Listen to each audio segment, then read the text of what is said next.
प्रणाम सब गोटे के। हम अंजू मिश्रा आइ अहाँ सबके बीच बहुत सुंदर भगवती के गीत लऽ कऽ प्रस्तुत छी।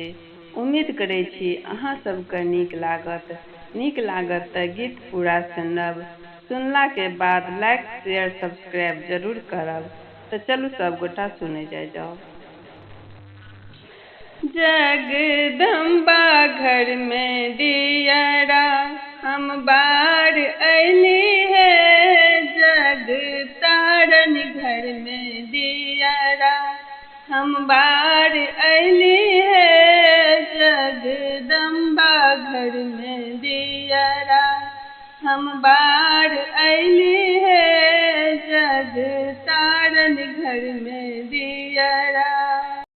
सोन सुराही में नीर गंगा जल, सोन सुराही में नीर गंगा जल, मैया के चरण पखार अली है, मैया के चरण पखार अली है।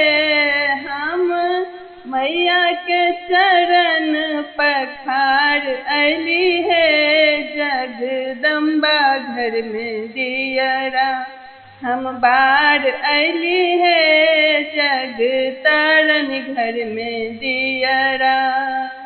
सोने के थारी में छप्पन परोसल, सोने की थाली में छप्पन परोसल, मैया के भोग लगा अली है, हम मैया के भोग लगा अली है, जगदम्बा घर में दियरा हम बार अली है, जग तारन घर में दियरा।